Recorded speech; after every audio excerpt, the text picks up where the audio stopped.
Hello, everybody, and welcome back to the next episode of Gold. And in this episode, we will be doing our next event, Gold Unbreakable. Now, for this event, I kind of want to get started on setting up for a world champion. So, for this event, we're going to have some qualifying matches, which Shelton Benjamin will probably run down at the beginning of the show, and then we're gonna have a lot more of these guys, in the show, so that we can get some more variety. First thing I do want to do though is the only working agreement I have is with ICW out of Scotland. So I'm gonna do Damien O'Connor, and I'm gonna give him Richie Steamboat, get him some, work somewhere else as well. And we're just gonna do 2 appearances. One for now, one for the possible tournament. So that works for me. Let's see if Beast of Belfast, that's fine. So obviously Damo's not as good yet at this point in time, but give him some experience here in the US and possibly have him work for us later. So with that said, I will go book the show, and I will catch you guys after that. Okay, everybody, we're back, and the show is all booked. It is Gold Unbreakable, held in front of 49 people in front of the training center, which is a jump up from the 45 from the last show. So we kick it off with Shelton Benjamin announcing the qualifying matches to determine the contenders for the Gold Heavyweight title, which will be debuted at the next show. And those matches will start right now. So we have Dan Maff defeating Damien O'Connor with a burning hammer. Jesus, Dan Maff pulling out all the big guns in this one, as this gets a 38 segment rating to kick off. And Dan Maff with 39, Connor with the 27, which isn't bad for someone who has no popularity. Not sure why it had that. Okay. So Dan Maff will be moving on to the next set of matches, which I'm still not sure how I'm going to do it. It's going to be 6 people. Not sure if I'm going to do a 6-way match or if I'm going to have 2 3-ways, or however. I'm not sure how I'm going to do it yet. And then in a tag team match, the Bravado Brothers defeated Ryan Drago and Tyler Bateman when Harlem Bravado pinned Tyler Bateman with a dropkick. This also gets a 38 rated match. Ryan Drago with a 44, Bateman with a 37, and the Bravados in the 20s. Not as well. So we went from a burning hammer finishing a match to a dropkick. So, yeah, really all over the place here at Gold. So in the next match is another qualifying match, as Tony Nese defeats Richie Steamboat in 12:03 by submission. Richie Steamboat with a 46, Nese with a 33. Gets a 42 rating. This is going to kind of feed into another storyline, which you'll see a little later tonight. As what happened here? Okay, well, in About That, Good Wrestling But Not With Cheat, Samurai Del Sol defeated Laredo Kid with a Del Sol driver. Got 29 rated. 33 for Laredo Kid, 32 for Del Sol. About dragged in the middle. I'm not sure. Maybe it was just a little too long for them because of their psychology. But it's still not a horrible match.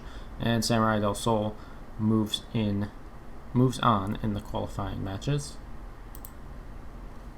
And Richie Steamboat is backstage being interviewed by our color commentator Shane Douglas. And Richie Steamboat says that he let down his father tonight by not picking up the win and continuing his legacy here at Gold. And so Richie Steamboat is very disappointed in himself.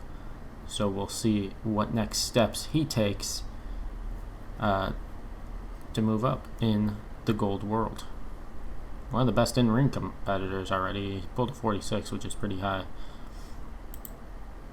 So we move on, and Roderick Strong. Oh my gosh, I'm sorry. Roderick Strong defeated Chad Collier with a half Nelson backbreaker. Gets a 59 rating as Roderick Strong pulls 67. Collier with a 30. Roderick Strong, very good. Probably one of the favorites to be the first gold heavyweight champion, but we will see. So we move on to a tag team match as Whitmer and Albright defeated Kamikaze when Brent Albright pinned Yamato with a half Nelson suplex. 55 rated match, 59 for Albright, 46 for Whitmer, and in the 40s for Shingo and Yamato. And Shingo is even injured, so pretty good for them then. And Whitmer and Albright, of course, excellent chemistry still. That will never change, so that is good. And in one of the top matches of the card, Eddie Kingston defeats Trent Acid in 1642 by pinfall with a blackout lariat. 53 rated match, 54 for Kingston, Acid with a 39, which is pretty good for him. I wonder if he was on drugs. He was not. I wonder if he's on drugs in this mod, considering he died like right after, but I guess we'll find out. So nothing yet. So Shelton goes to close out the show. He's like, all right, I got my 5 men for this tournament of some sort. But Stevens wants his qualifying match. You know, he took out Shelton at the last show, and Shelton says, you know what, you can have a chance at the title, but only if you can beat me. And Eric Stevens defeats Shelton Benjamin in 1733 with a roll-up. We'll probably say that there was some back and forth at the end, and Eric Stevens is able to get a quick roll-up on him. You know, protects Benjamin a little bit. 56 rated match, 60 for Shelton Benjamin, and a 42 for Stevens. So that should be interesting to see how that plays in to the next show, as we now have a 56 rated show. Of course, increased our popularity. We're going to give big ups to Roderick Strong again, obviously, and probably Albright, and Richie Steamboat. He took the loss, but he did a very good job in the ring. So pleased. Very good show. Now let's take a look at anything else happening in the world.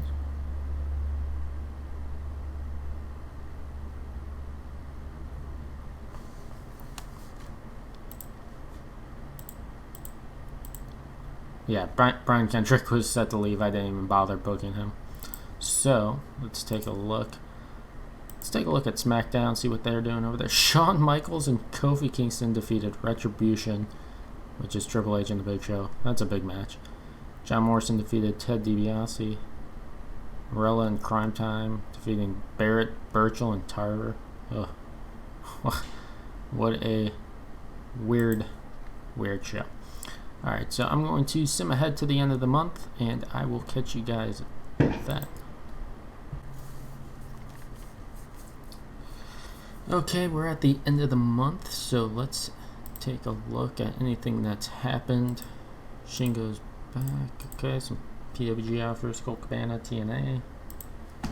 Nothing too big. Let's take a look. Anyone? Hey, Pollyanna.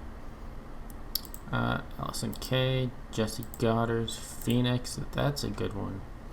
I'm gonna shortlist him. He's probably only like 15 at this time, isn't he? Does he even have his age? What?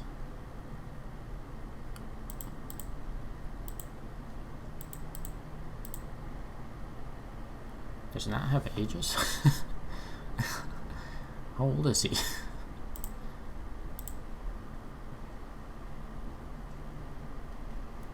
Okay, well, I guess it doesn't have his age. I don't know where it is. Oh, 19, okay. I knew he was young when he debuted, but 19. Okay, so that's cool. We'll keep an eye on him. No one else really to take a look at. Let's see how we did. We're $12,000 in debt.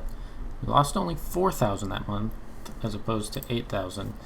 So it's really coming from the workers. It's going to be hard to really get anything until we can get something, because sponsors are not really giving us too much. Obviously, merchandise you're not going to make a lot of as a local company. Still a lot of people that need to debut gimmicks. I honestly, this sounds bad, but I might just do a pre-show segment where I just get all these guys, to debut their gimmicks, so I can just get this out of here. I don't even know why they decided that was a good idea to have all this. It makes sense if you were turning someone and trying to change a gimmick or something, but very weird. Anyway, to end off this episode, we're going to make the gold heavyweight title, as it will be this month's show, debuted at this month's show. Do they not have any generic ones in here? That would suck. Okay. Guess they don't have any generic ones in here. We'll have to add some in later. I'll have that for the next episode. No gender. Nothing else. Okay. For now, that is it. Only a 30 prestige. I feel like I did something wrong there. No, I did primary. Okay, so there we go. The gold heavyweight title is created, and we will see in the next episode who may come down with that title. And I will see you guys then. Thank you.